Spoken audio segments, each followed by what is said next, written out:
Bueno, vamos ahora a conocer un libro de nombre muy sugerente. Se llama Neoliberalismo, una idea en disputa. Editado por el Instituto de Estudios de la Sociedad. Está ahí, lo pueden comprar después con toda facilidad. El autor de este libro está a mi izquierda, es Álvaro Vergara, que es abogado por la Universidad de los Andes, con especialidad en Derecho Ambiental, magíster en Estudios Políticos en la misma Universidad de los Andes y ayudante de Economía Política.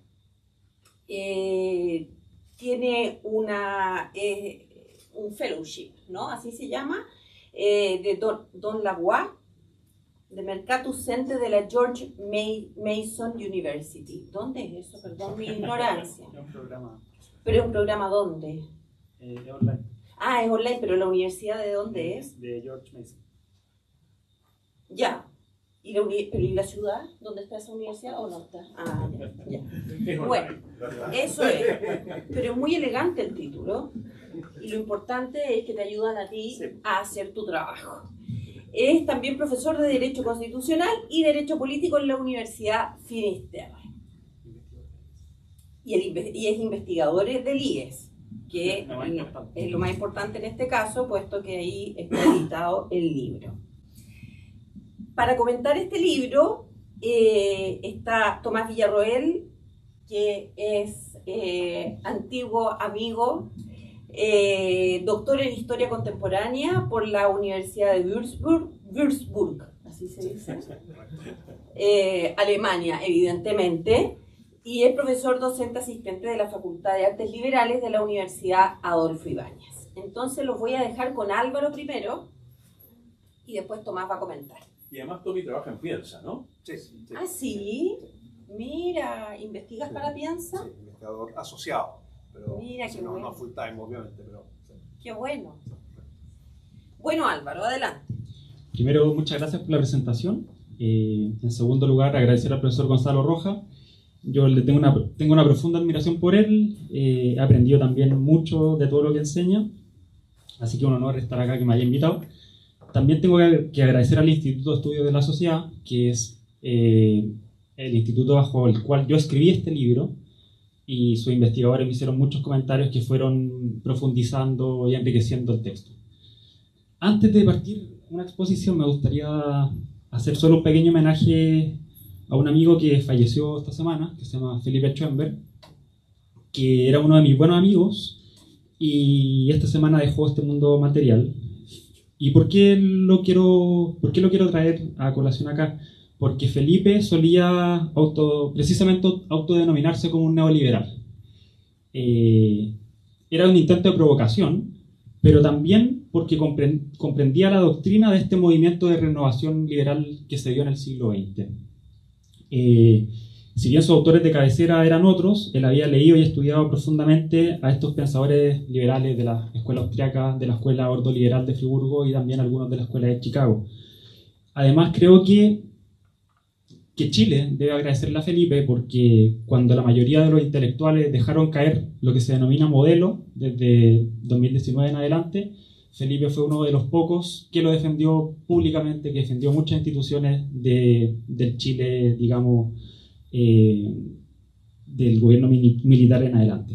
Y Felipe lo hizo sabiendo el costo que tenía que pagar, pensando que se dedicaba al mundo académico, las revisiones de pares y un montón de otras cosas que muchas veces afectan, y hay que hablar por eso siempre en lo políticamente correcto.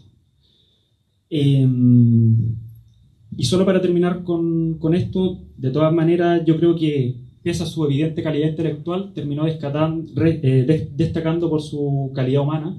Siempre se ofreció a ayudar a jóvenes que estábamos partiendo en esto de forma desinteresada, así que solo decir que yo le agradezco mucho a Felipe por todas las conversaciones que tuvimos respecto al libro también.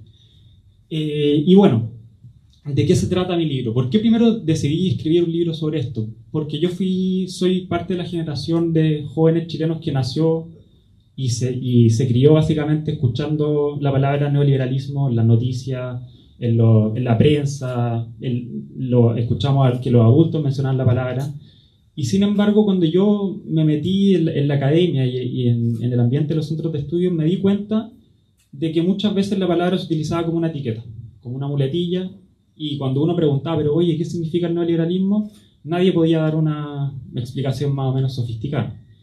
Y ahí hay que criticar, digamos, a dos mundos. Primero, yo creo que la derecha tiene que hacerse una autocrítica, porque muchos simplemente prefirieron, cuando la etiqueta adquirió una carga negativa, prefirieron rechazarlo. Y por otro lado, creo que la izquierda es un trabajo de joyería en difuminar muchas veces conscientemente e inconscientemente también el significado de la palabra. Entonces yo fui, primero, ¿qué es lo que hice? Fui a leer los autores más importantes que criticaban a lo que ellos denominaban neoliberalismo, y luego fui a leer las fuentes. ¿Por qué? Porque hoy en día la ciencia política está tan tecnificada y tan anclada en los comentarios contemporáneos, digamos, que muchas veces hablan de neoliberalismo, critican a los autores neoliberales, pero nunca los citan. O sea, se dice que Friedman es un neoliberal, que Hayek es un neoliberal, pero en verdad uno va a ver los textos y no hay una cita a Hayek, digamos, pero no hay mucho más. Entonces yo pude descubrir varias cosas. Lo primero es que, en primer lugar, ofrezco una definición de neoliberalismo. Yo no lo considero un modelo económico, no lo considero un modelo social, ni político, ni nada. Lo considero simplemente un movimiento histórico de renovación del pensamiento liberal.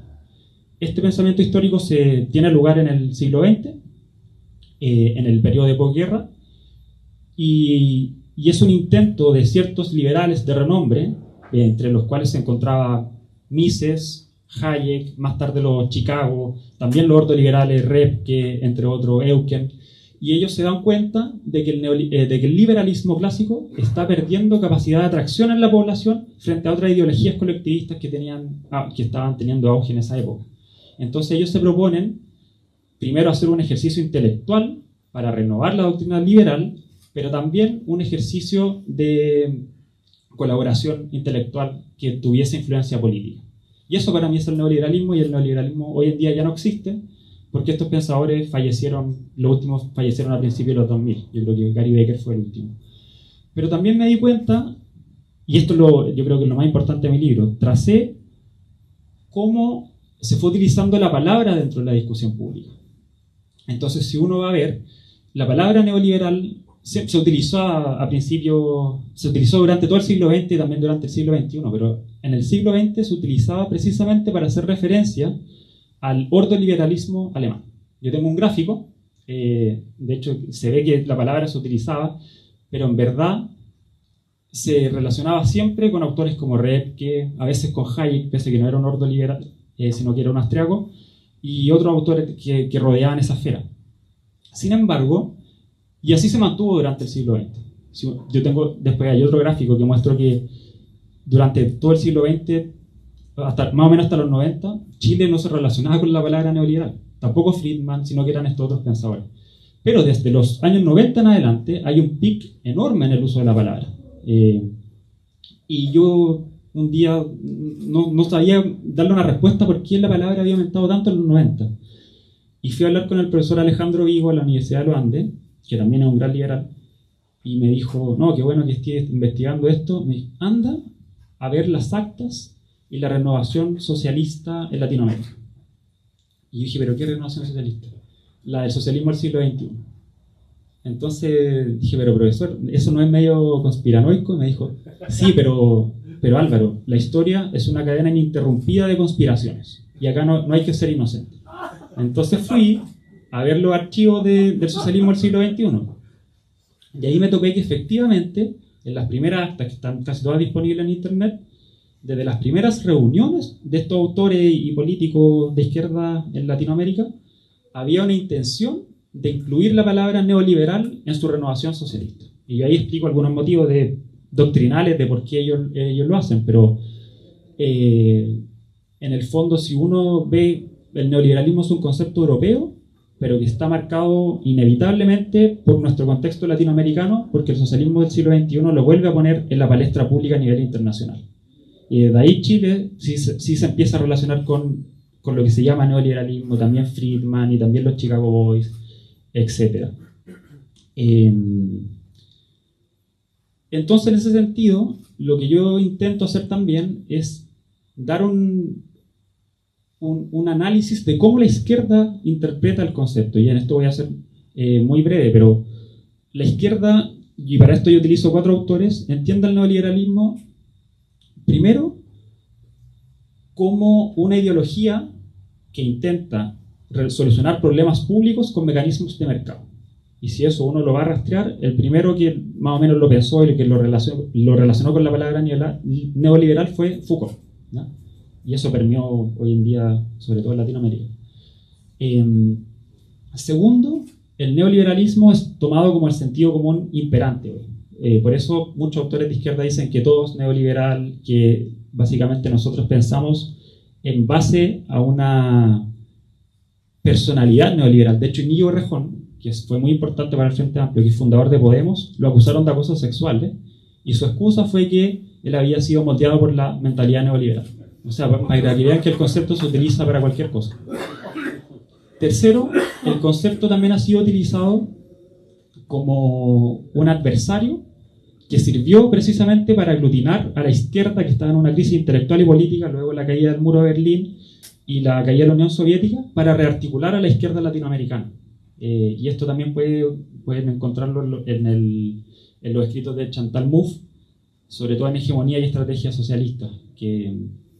Y también, en último lugar, y esto es lo que ha pasado mucho con la palabra hoy día se desfiguró por completo, como los grandes conceptos, digamos, democracia, Estado, mercado, pero eso también tiene un correlato ideológico consciente, digamos, que se lo da Ernesto Lacroix, con la famosa teoría de los contenedores vacíos, del significante vacío, perdón, que básicamente intentar difuminar los límites de los conceptos para que puedan integrarse dentro de ellos diferentes situaciones que ocurren en la vida cotidiana.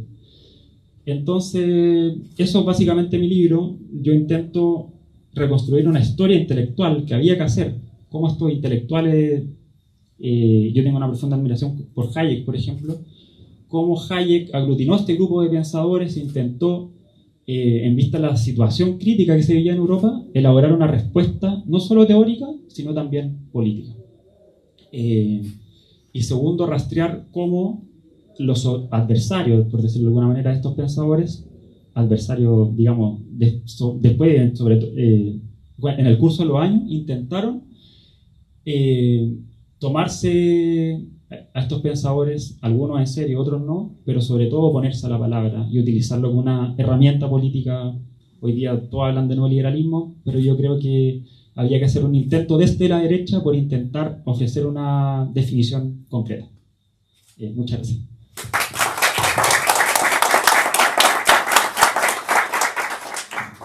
¿Se me escucha por ahí? ¿Sí? Muy bien, bueno, vengo saliendo de un resfrío, pero ayer ya me recuperé y por eso pido disculpas si la voz falla en algún momento. El micrófono también. Pero ya estoy en el camino de la recuperación. Muy bien, bueno, quiero agradecer esta invitación a presentar, quizás más que a presentar, a comentar, porque algunos aspectos importantes de lo que dice el libro, del contenido, ya fueron expuestos por Álvaro. A comentar entonces este libro muy interesante sobre esta palabra, esta noción, este concepto, ¿no es cierto?, en disputa o tan disputado como es neoliberalismo. Así que gracias Álvaro, al profesor Gonzalo Rojas, y bueno, también un gusto verte a ti acá, Valeria. Vamos entonces al libro. Bueno, tengo en mis manos un libro en el que Álvaro Vergara aborda con erudición la idea del neoliberalismo como un concepto central en el debate político actual, pero que, como ya señaló, por usado y manoseado, se ha vuelto difuso en la discusión pública y también en la discusión académica actual. Aunque ampliamente utilizado, el término se encuentra en disputa por su polisemia y el uso despectivo que muchas veces recibe. Incluso, para decirlo sin rodeos, se ha vuelto o se ha convertido en un insulto. El autor, en este caso Álvaro, parte del diagnóstico de que el neoliberalismo se ha convertido en una etiqueta ideológica que describe todo lo indeseable desde cierta trinchera o desde cierta perspectiva política, todo lo indeseable del orden contemporáneo. La desigualdad, la despolitización, el consumismo, el individualismo, etc. Y me parece que la palabra neoliberalismo se puede incorporar a otras palabras que por el uso abusivo de esa palabra, incluso, ¿no es cierto?, como un insulto, finalmente termina desfigurándose, ¿no? Dentro de eso creo que aparece comentado el mismo texto, hacia el final, ocurre con la idea de fascismo, ¿no? Donde finalmente, bueno, todo es fascismo o aquello que no se condice con mi propia idea desde cierta trinchera, entonces es etiquetado de fascismo. E interesante es que hace pocos días, y podremos estar de acuerdo con eso o no, pero escuché en radio que algo similar ha ocurrido con la palabra woke, ¿no? Que se empezó a usar hace algún tiempo, pero hoy día se ha masificado y se ha ampliado mucho, ¿no es cierto?, el concepto de la palabra woke para quizás también describir, ¿no es cierto?, de modo despectivo, de modo crítico, ¿no es cierto?, una cierta mentalidad, un cierto pensamiento, una cierta forma, ¿no es cierto?, de concebir la vida y la sociedad. En corto, son palabras entonces que el neoliberalismo, fascismo y eventualmente woke, palabras que sirven para describir muchas cosas o incluso para describirlo todo y finalmente para describir cualquier cosa. Cito acá una referencia que hace un representante un representante del gobierno de Evo Morales, en este caso Álvaro García Linera, quien se ha referido a el neoliberalismo en la página 206 como un nacionalismo económico, ¿no? Sí, la verdad es que es una definición bastante curiosa, extraña, porque uno pensaría o tendería a pensar, sin tener muchos conocimientos, fundamentos de economía y de historia, ¿no es cierto?, que el neoliberalismo es lo contrario al nacionalismo económico. Luego, un columnista chileno que hace mención, por ejemplo, a la existencia de un fascismo neoliberal, ¿no? Esa es la expresión que usa él, etc. De modo que, bueno, finalmente son estas palabras que sirven para, como decía recién, ¿no es cierto?, describirlo todo o para decir cualquier cosa. En un plano menos caricaturesco, un economista como Ricardo French Davis ha planteado, esto también está en el libro, ¿no es cierto?, me parece muy interesante el trabajo que haces de recoger aquellas referencias que realizan ya no algunos columnistas que quizás apenas conocemos, pero como el último que cité, pero reconocidos economistas, ¿no es cierto?, quien, como Ricardo French Davis, quien ha planteado que el neoliberalismo sería una pandemia. Y me gustaría nuevamente aportar la cita correspondiente. Dice French Davis, o sea, se refiere al neoliberalismo de modo despectivo como pandemia, ¿no? Estaríamos contagiados, rodeados, enclaustrados, sumidos en sus lógicas asfixiantes de apertura y de liberalización, ¿no? Esa es la idea entonces de pandemia que propone Ricardo French Davis, mientras que el intelectual chileno Renato Cristi acusa que el neoliberalismo ha tomado posesión de nuestra autoconciencia, ¿no? que también conecta quizás con ciertas ideas de la escuela de Frankfurt, ¿no?, con la escuela alemana de Frankfurt, ¿no?, de esta idea, ¿no es cierto?, de la posesión, ¿no es cierto?, del mercado, de lógicas mercantiles, del neoliberalismo de nuestra conciencia. Lo cito textual a Renato Cristi: el neoliberalismo describe la estructura profunda de nuestra mentalidad y ha tomado posesión de nuestra autoconciencia, de nuestra manera de entender nuestras relaciones con otros, con las instituciones y con el entorno natural. Es decir, probablemente está aludiendo aquí al medio ambiente, ¿no?, que también es un aspecto, ¿no es cierto?, que en virtud del cual se critica, ¿no es cierto?, al neoliberalismo, ¿no es cierto?, porque dejaría completamente, ¿no es cierto?, fuera o marginalizado, ¿no es cierto?, cualquier consideración respecto, ¿no es cierto?, de el medio ambiente y, en fin, de la contaminación, etc. Sin embargo, Álvaro, para comprenderlo adecuadamente, nos propone rastrear su desarrollo histórico, doctrinario e institucional. Es decir, nos propone una metodología de descripción histórica, como tú mismo lo señalas, es decir, de contextos históricos, ¿no? Porque tendríamos básicamente tres momentos en los cuales se va configurando el pensamiento neoliberal.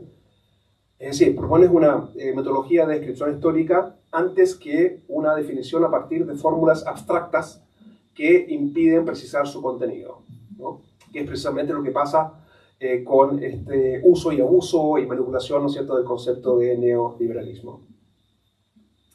Para decirlo sin rodeos, de la lectura del texto se colige que el autor propone una, diría yo, lo podemos discutir, una rehabilitación de la idea de neoliberalismo. A pesar de que el título dice que es una idea en disputa, pero bueno, puede ser una idea en disputa entre izquierdas y derechas, ¿no? Esto nos lo muestra, sostengo yo, de entrada, cuando sostiene en las primeras páginas del texto que el neoliberalismo no es un monstruo ni una ideología defendida por personas crueles o indolentes. Fin de la cita. En fin, me gustaría pasar a una segunda parte para concluir con una tercera y no extenderme más para no latear a nadie. Me parece interesante el ejercicio, ¿no es cierto? Y destaqué al comienzo que es un trabajo erudito, el ejercicio, ¿no es cierto?, de reconstrucción histórica, ¿no es cierto?, del neoliberalismo. Me parece que en un trabajo, ¿no es cierto?, muy acucioso que realizas, sitúas el surgimiento de modo correcto, ¿no es cierto?, acertado, el surgimiento del pensamiento neoliberal en el periodo de entreguerras del siglo XX, obviamente, como una reacción intelectual frente al surgimiento de los totalitarismos, ¿no?, de vertiente nacionalsocialista, nazi, fascista y comunista, soviética. Como una reacción entonces frente a los totalitarismos y al intervencionismo estatal exacerbado, y en definitiva es una respuesta, una reacción, ¿no es cierto?, ante la construcción de grandes proyectos colectivistas, ¿no? Así surge como una reacción contra el colectivismo. Y al mismo tiempo se puede entender el surgimiento del neoliberalismo como una renovación del liberalismo clásico, ¿no?, que es algo que ya mencionaste, que en el siglo XIX se había enfocado más en libertades individuales, o en la promoción, en la difusión, en la discusión, ¿no es cierto?, de aquello que dice relación con las libertades individuales de pensamiento, etc., ¿no? Estoy pensando en John Stuart Mill, etc., y muchos otros, ¿no? Pero que no se hacen cargo tanto, ¿no es cierto?, de la economía y de los modelos económicos que permitiesen, para retomar o para volver a Adam Smith, ¿no es cierto?, la prosperidad o la riqueza, ¿no es cierto?, de las naciones. Y detalla entonces tres grandes tradiciones que lo conforman. Por un lado, la escuela austriaca, donde destacan, por supuesto, Ludwig von Mises y Hayek, que nace y crece por su oposición al marxismo, ¿no? Es decir, aquí hay una respuesta, ¿no es cierto?, y una reacción ante el pensamiento marxista, donde destaca, entre otros aspectos, ¿no es cierto?, el desarrollo de una nueva teoría respecto de la plusvalía, y no voy a entrar en ese detalle, para eso está el libro, lo pueden comprar y lo pueden leer. Y me parece que más importante que lo anterior es que, en línea, ¿no es cierto?, con lo anterior, es decir, con la oposición al marxismo, la escuela austriaca promueve un fuerte individualismo metodológico, ¿no? O promueve un fuerte individualismo que lo podemos ver graficado en la página 56, que creo que esta es la última, o fue la última cita que voy a leer, así que no van a venir todavía 10 citas más. Von Mises dice lo siguiente, ¿no?, que quizás esto nos puede recordar un poco alguna expresión o algún speech, alguna declaración de Margaret Thatcher en los 80. Ludwig von Mises dice lo siguiente: la vida colectiva se manifiesta en las acciones de quienes la integran. No es ni siquiera concebible un ente social que pudiera operar sin mediación individual, ¿no? Entonces todo pasa por la mediación, fin de la cita, todo pasa por la mediación individual, y esto del ente social, bueno, es algo difuso y finalmente se define a partir de la acción de ciertos individuos concretos. Entonces, especialmente von Mises, ¿no es cierto?, acentúa este rasgo, ¿no es cierto?, del individualismo, que se puede entender como individualismo metodológico.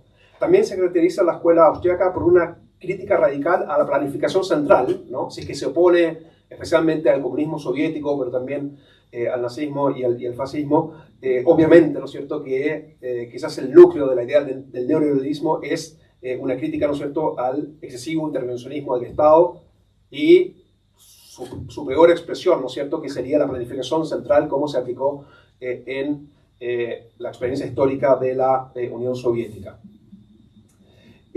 Esta crítica a la planificación central me parece que es un elemento interesante que planteas, ¿no es cierto?, y que plantea, que subrayas, ¿no es cierto?, que lo plantea el neoliberalismo, no solamente sería una amenaza a la libertad económica, sino que finalmente es compleja o es peligrosa, porque también afectaría la realización de proyectos individuales, ¿no? Entonces, no solamente tiene una aplicación, no solamente tiene una bajada que es económica, estrictamente económica, sino que también la planificación central afectaría la realización, el desarrollo, el despliegue, ¿no es cierto?, de esos proyectos individuales. Y finalmente, la escuela austríaca, ¿no es cierto?, propone quizás retoma ahí un aspecto, ¿no es cierto?, que ya está planteado en Adam Smith, la idea, ¿no es cierto?, de la defensa de un orden espontáneo, ¿no es cierto?, basado en el mercado o en la interacción, ¿no es cierto?, que se da entre individuos, que se da en el mercado. Luego, un segundo componente, ¿no es cierto?, en esta articulación del neoliberalismo está dado, ¿no es cierto?, por el aporte que realiza la Escuela de Friburgo, donde destacan entre otros Röpke, que propone un Estado, ¿no es cierto?, que enfatiza un poco más la participación del Estado, que garantice la competencia. Finalmente eso es lo importante, en el cual, ¿no es cierto?, el Estado sea un garante de que se eviten prácticas abusivas, el monopolio, la formación de carteles, en fin, el fraude, etcétera, y otros, y un marco jurídico adecuado para el mercado, pero sin ser intervencionista. Y finalmente, querría cerrar con una mención más breve, ¿no es cierto?, a la escuela de Chicago, ¿no es cierto? Esas serían las tres corrientes que conforman el pensamiento neoliberal, entre los que destacan Friedman, Becker, etcétera, que impulsa o que propone, ¿no es cierto?, hace énfasis en la eficiencia del mercado, en la crítica a los monopolios públicos, ¿no es cierto?, estatales, que quizás es algo que hemos visto recientemente. Esto cambió hace 2 años en realidad, ¿no es cierto?, como podemos ver en Argentina, ¿no?, esta idea de los monopolios públicos. Ya voy a hacer referencia más adelante al caso argentino. Es decir, un fuerte énfasis en la crítica a los monopolios públicos y también quizás como adicional a las dos escuelas anteriores, la austríaca y la de Friburgo, la propuesta de soluciones privadas para bienes públicos, ¿no? Eso también es un elemento, ¿no es cierto?, importante, que lo podemos ver graficados en el caso de Chile, por ejemplo, en ámbitos como educación, salud y pensiones, ¿no?, donde hay soluciones privadas, ¿no es cierto?, que proveen de bienes que son públicos. Muy bien, me parece que también expones y discutes muy bien, ¿no es cierto?, el surgimiento, ¿no es cierto?, o el auge de la idea del antiliberalismo a propósito, ¿no es cierto?, de la configuración del socialismo del siglo XXI, ¿no es cierto?, especialmente el Foro de Sao Paulo. Así que me parece que eso también es un valor agregado muy relevante de tu texto. Me parece que también está muy bien lograda la referencia, ¿no es cierto?, a las 4 interpretaciones influyentes desde la izquierda, ¿no es cierto?, para explicar este auge del concepto, ¿no es cierto?, como son, ya lo mencionaste, Michel Foucault, David Harvey y Ernesto Laclau y Chantal Mouffe. Y finalmente, me gustaría, para cerrar, en una tercera y última parte, quizás hacer referencia a algunos aspectos que eventualmente se podrían discutir a partir de lo que tú planteas. No quiero decir que faltan o que he hecho de menos, sino que simplemente, porque no es el objetivo del libro, pero que eventualmente a partir de lo que tú propones se podría, ¿no es cierto?, reflexionar o se podría discutir. Primero, son 3 aspectos. Primero, una referencia, por ejemplo, a la doctrina social de la Iglesia y a un aspecto, ¿no es cierto?, que se deriva. Yo ni siquiera soy católico, soy protestante, pero que es un aspecto, yo creo, compartido por católicos y protestantes, como es el principio, ¿no es cierto?, de subsidiariedad, entendido no solo como pura negatividad, ¿no? Es decir, lo quiero aplicar o lo quiero bajar a una situación concreta en el caso de Chile. Es decir, el principio, me refiero al principio de subsidiariedad, entendido como, no solamente como pura negatividad, el principio que en el caso de Chile asegura y promueve el desarrollo en zonas aisladas y extremas del país para asegurar la soberanía del territorio, la soberanía territorial, y que opera, o sea, el principio de la subsidiariedad, que opera más allá de criterios de rentabilidad económico-social o de estricta rentabilidad económica. Con esto tampoco me refiero a la hipertrofia, a propósito de zonas extremas y aisladas, no me refiero a la hipertrofia de la subvención argentina, como quedó manifiesto hace pocos días a propósito de, yo no lo tenía tan claro, de la enorme industria argentina de celulares instaladas en Tierra del Fuego, en el lado argentino de Tierra del Fuego. Probablemente ustedes vieron la noticia, ¿no? Que han levantado la voz fuerte los representantes de Tierra del Fuego en el lado argentino, porque a raíz de las últimas medidas de Milei se acabaría entonces la industria tecnológica en Tierra del Fuego. Y el problema es que esta industria, ¿no es cierto?, argentina, instalada en Tierra del Fuego por razones estratégicas, produce a unos costos que más que duplican a los productos equivalentes, ¿no es cierto?, que vienen extranjeros y que probablemente se producen en China. Entonces, no me refiero a esta hipertrofia, ¿no es cierto?, de tener artificialmente funcionando, ¿no es cierto?, una industria tecnológica que produce al doble o al triple, ¿no es cierto?, de los costos que se obtienen o que se pueden conseguir en otros países. Pero sí me refiero a la relevancia estratégica, ¿no es cierto?, del funcionamiento o de la mantención del Estado, ¿no es cierto?, de barcazas que conectan a lugares, ¿no es cierto?, inconexos o que están muy aislados. Y sí me refiero a la relevancia estratégica, por ejemplo, para poner una situación o un ejemplo concreto, la relevancia estratégica de la construcción del camino que conecta, me quedo en Tierra del Fuego, que conecta la zona central de Tierra del Fuego chilena con Yendegaya, es decir, con el canal Beagle, ¿no? Entonces, me parece que la aplicación de estos principios, ¿no es cierto?, la aplicación de estos principios, ¿no es cierto?, y su diálogo, su tensión, ¿no es cierto?, con el principio del neoliberalismo, ¿no es cierto?, como criterios, ¿no es cierto?, de mercado, me parece que es interesante y puede ser productivo. Y me quiero referir a dos aspectos más. Aquel que es un aspecto que, dicho sea de paso, ha subrayado también bastante en distintas ocasiones Daniel Mansur, ¿no es cierto?, que es el aspecto que dice relación con la planificación urbana, de cómo vivimos nosotros o cómo realizamos nuestra vida, ¿no es cierto?, comunitaria, ¿no es cierto?, en las ciudades o en el ámbito urbano, ¿no? Donde cuando hay una ausencia, ¿no es cierto?, de un criterio, ¿no es cierto?, de la planificación, ¿no es cierto?, urbana, finalmente nos encontramos con ciudades, con ciertos barrios, ¿no es cierto?, que en Santiago, yo soy acá de Viña, pero que en Santiago, especialmente, ¿no es cierto?, barrios altos, puede llevar, ¿no es cierto?, a la inexistencia, ¿no es cierto?, de aceras o de veredas, ¿no es cierto?, que de alguna manera, ¿no es cierto?, impiden o dificultan, ¿no es cierto?, el tránsito a pie y esa escala humana, ¿no es cierto?, de la vida social, como es ir a pie, ¿no es cierto?, de un lugar a otro, porque básicamente solamente existen calles en las cuales se desplazan vehículos. En fin, y muchas otras cosas más que tienen que ver, ¿no es cierto?, que dicen relación con la planificación, o problemas, ¿no es cierto?, que dicen relación con la planificación urbana, cuando esto queda solamente, ¿no es cierto?, a criterio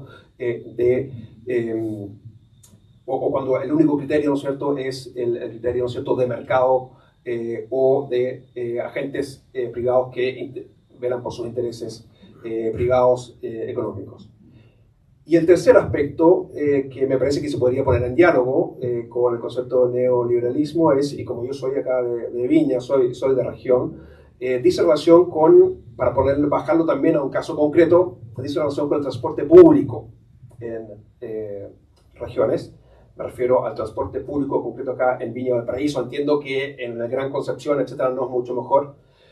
Es decir, el problema, ¿no es cierto?, de la literal anarquía del mercado, me atrevo a etiquetarlos de ese modo, ¿no es cierto?, la literal anarquía del mercado que opera, ¿no es cierto?, en el transporte público del Gran Valparaíso, cuando queda exclusivamente entregado a la voluntad y a los criterios de actores e intereses privados, ¿no? Me parece que no hace falta graficar la indignidad del transporte público acá para todos los involucrados, ¿no? Para los que van a bordo de esas máquinas, para los otros conductores, para las personas, ¿no es cierto?, que van a pie, para los transeúntes, ¿no es cierto?, que usan las calles y que tienen que cruzar, ¿no es cierto?, un paso de cebra, o que confían en que cuando la luz dice verde pueden cruzar la calle y que no va a llegar, ¿no es cierto?, una micro a este tiempo que simplemente pasa con luz roja. En fin, y todo lo que dice relación, ¿no es cierto?, con la falta, ¿no es cierto?, de control por parte de las distintas instancias, ¿no es cierto?, del Estado, partiendo por la policía, pero también la fiscalía y finalmente también la política, ¿no?, que de alguna manera no se hace cargo de este problema. En fin, con esto me gustaría cerrar, o abriendo, claro, estas preguntas me gustaría cerrar y solamente terminar diciendo que, en resumen, tenemos un libro sólido, fundado y estimulante, así que los invito a leerlo.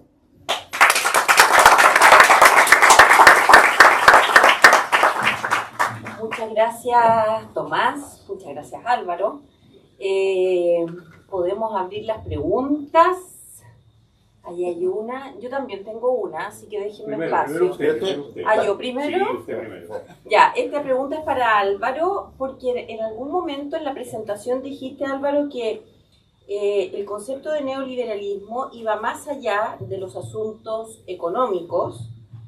Y me gustaría saber,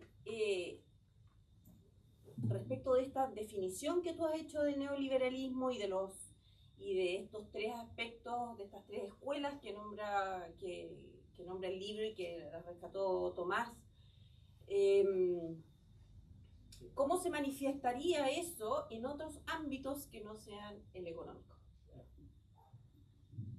Primero, muchas gracias a los comentarios de Tomás por la lectura también. Se nota el nivel. Yo solo responder esta pregunta. Mira, yo diría, es difícil porque hay diferentes tipos de neoliberalismo. El neoliberalismo, como dije, es un movimiento intelectual que agrupa diferentes escuelas de pensamiento. Entonces, pese a que se agruparon en un momento contingente, digamos, porque veían la amenaza de estos movimientos colectivistas durante el siglo XX, entre chicagos, ordoliberales y austríacos también había muchas diferencias. O sea, las diferencias que tenía Hayek, por ejemplo, con Friedman eran atroces. Friedman creía, por ejemplo, que Hayek no era un científico, y Hayek consideraba que Friedman no era un pensador. Y de hecho, Friedman se opone a que Hayek entre a la Escuela de Economía de Chicago porque no lo considera un científico. Y Hayek se mete en otro departamento. Pero mira, yo diría, efectivamente, la visión de estos pensadores no es económica en el principio, sino que es moral.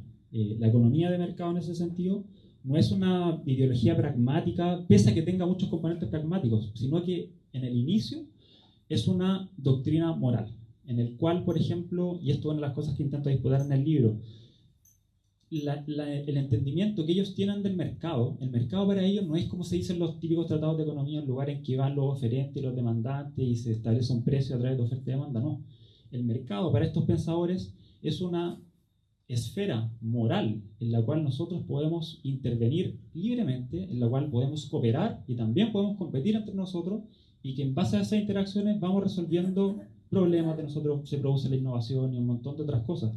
Pero también el mercado es una esfera moral de protección del individuo frente al Estado, por decirlo de alguna manera. El comentario que hacía Tomás, por ejemplo, respecto a la subsidiariedad en Chile, yo creo que es muy interesante si se relaciona con el libro. Yo no lo toco porque no me meto en el caso chileno. De hecho, solo me meto, lo único que digo el caso chileno es para criticar el libro de Sebastián Edwards, porque me parece que la definición que él da del neoliberalismo es muy deficiente. No si el examen histórico que él hace, pero en Chile, y quizás en esto voy a ser medio polémico, para mí en Chile no se aplicó el neoliberalismo. En Chile se aplicó un Estado subsidiario, que significa, y en esto Jaime Guzmán, el profesor, me corrige si me equivoco, pero Guzmán nunca entendió la subsidiariedad solo en el sentido negativo, sino que también la entendía en un sentido positivo, y eso está en la misma Constitución, cuando la Constitución establece que el Estado debe propender todas las condiciones para que las personas puedan buscar la mayor realización material y espiritual posible. Entonces, lo que se aplicó en Chile fue un Estado subsidiario, en el cual lo que intenta hacer el Estado es simplemente que las comunidades puedan resolver sus propios problemas, y si no lo pueden hacer, bueno, se va a la entidad estatal, digamos, cercana, o sea, más cercana posible, y luego si esa entidad estatal no lo puede resolver, se va a la de arriba y a la de arriba y así, hasta que llega al Estado central. Eso se aplicó, digamos, en el modelo administrativo. En la parte económica, lo que se aplicó en Chile fue una economía social de mercado, que no es, digamos, neoliberalismo puro y duro, sino que fue una economía social de mercado que se anclaba en principios cristianos, en algunas cosas en la doctrina social de la Iglesia, pero también, obviamente, en la Escuela de Economía de Chicago. Y yo quizás que soy un poco crítico con la Escuela de Economía de Chicago, porque digo en un momento que solo tenían economistas y no tenían, por ejemplo, pensadores que estuviesen analistas, no tenían sociólogos, no tenían filósofos, eran economistas. Y en economistas quizás en la época eran los mejores. ¿Y qué es lo que intentaban hacer los Chicago? Los Chicago eran conocidos o resaltaron simplemente por el monetarismo.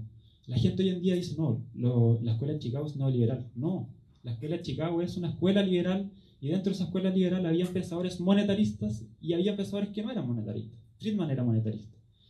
Y el monetarismo que era simplemente intentar controlar. El monetarismo es una doctrina monetaria que lo único que busca es controlar la inflación con una regla de tasa fiscal al 2%. Y esa tasa fiscal lo que intenta hacer es que el precio de los bienes no suba demasiado. Entonces, yo creo que lo que intento hacer en el libro es sobre todo una disputa por los conceptos. Intentar decir que mercado no es solo economía, sino que también hay una dimensión moral muy importante detrás. Hay un resguardo de nuestras libertades frente a la acción estatal, digámoslo.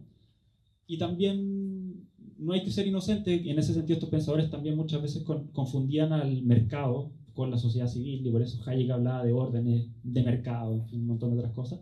Pero lo que creo que hay que hacer también es intentar disputar los conceptos que muchas veces se van imponiendo en la discusión y nadie los intenta rebatir. Por ejemplo, a mí me criticaron mucho porque en una entrevista en El Financiero respecto al libro dije que Chile hoy en día no es un estado subsidiario. Si uno va a ver las grandes partidas de Chile, hoy día el que se hace cargo mayoritariamente de todos los servicios sociales es el Estado. Es un Estado benefactor. En cualquier definición de Estado benefactor es lo que tiene Chile. Y yo creo que ese tipo de disputa es lo que hay que dar. Entonces, solo para resumir, yo diría que Chile tenía un modelo de Estado subsidiario con economía social de mercado, y esa economía cada vez se fue diluyendo un poco más porque el Estado empezó a intervenir más en salud, en educación, en fin, en la provisión de servicios sociales. Y hoy en día lo que tenemos es un Estado subsidiario, de alguna manera, pero un Estado subsidiario que ya es casi benefactor, si es que no es benefactor.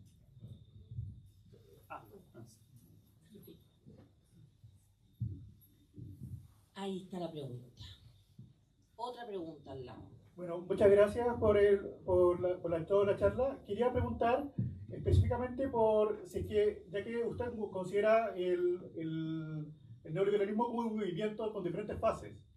Quería saber si es que se puede hablar de un fin del neoliberalismo como movimiento, porque si empieza con el ordoliberalismo, ¿con qué terminaría? Eso es lo que me gustaría saber. Muchas gracias por su pregunta. Sí, yo creo que el neoliberalismo tuvo fases, pero ya se acabó.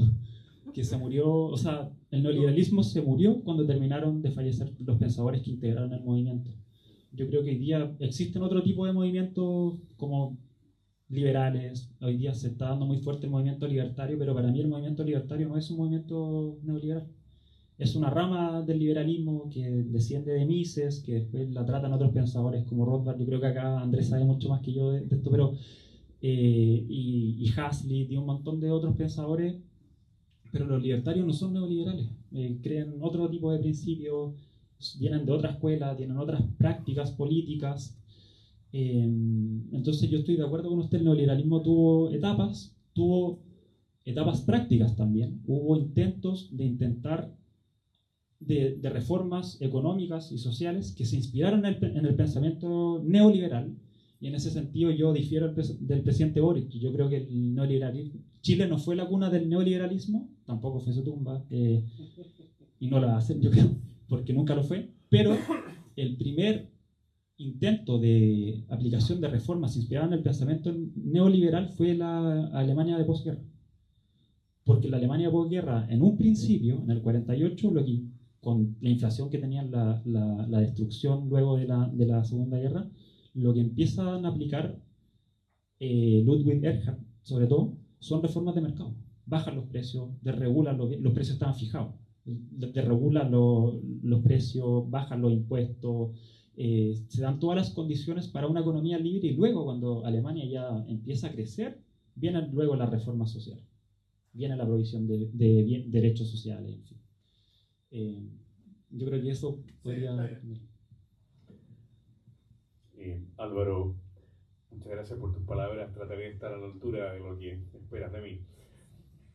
Yo no pude asistir a la presentación inicial que hiciste en el IES. ¿Qué dijo el ministro Sebastián Izaguirre que para quienes estuvieron ahí presentes resultó bastante desagradable? ¿Qué críticas te hizo desde su perspectiva socialista? Bueno, Izaguirre fue a... Nicolás, perdón, o sea, me equivoqué. Nicolás Izaguirre. Ya, como somos de la misma generación con Sergio, pero él un poco más joven que yo, me corrige al tiro. Sí, Nicolás Izaguirre fue al IES en una faceta académica, porque ahora es profesor, ya no es ministro, digamos, se retiró de la política parece, entonces fue como académico y criticó mi libro en unas cosas técnicas que probablemente él sabe mucho más que yo sobre teoría de valor trabajo, en fin, yo no soy un economista, soy un aficionado a estas cosas, lo mío es la teoría política, de hecho, y me gusta la economía política, pero... Y se quedó claro que yo distorsionaba la teoría del valor trabajo, me dijo que los autores neoliberales no eran estudiados en las universidades, cosa que yo creo que no es tan así. O sea, si uno va a las mallas de la universidad inglesa, Hayek siempre está. Porque Hayek a nivel internacional es muy famoso, Friedman se sigue estudiando mucho todavía. Es verdad que Lucas, que es un economista de la Escuela de Chicago, opacó de alguna manera a Friedman, pero Friedman fue muy importante en el desarrollo de la inflación, y eso se sigue estudiando en escuelas de economía, aunque Izaguirre no lea a los pensadores, digamos, sino que reciba esa materia a través de lo que enseñan sus profesores, que muchas veces uno no cita las fuentes de lo que uno está enseñando. Pero también Izaguirre, y esto me molestó un poco más, pero son los gajes del oficio, dijo que yo tomaba el análisis de estos 4 pensadores de izquierda. Él dijo que era sesgado, en el fondo. Eso es lo que está diciendo. Que el análisis que yo hacía, la crítica a la izquierda al neoliberalismo, era sesgado, la parte doctrinal. Que tomaba los peores autores para intentar explicar el neoliberalismo. Y eso a mí me hizo mucho ruido, porque yo tomé estos 4 pensadores precisamente porque creo que son los mejores. O sea, Foucault, yo creo que es el pensador de la segunda mitad del siglo XX más brillante que ha tenido la izquierda en general. David Harvey, quizá no es el más brillante, pero tiene el libro, que es el libro más citado sobre el neoliberalismo, que eso no se lo puede decir, que es Breve Historia del Neoliberalismo, que es un libro del 2005. Foucault y Chantal Mouffe, o sea, ¿quién puede Laclau y Chantal Mouffe, ¿quién puede analizar a la izquierda contemporánea saltándose esos 2 autores? Entonces, me hizo algunas críticas que son pertinentes, creo yo, pero en otras se podrían haber discutido.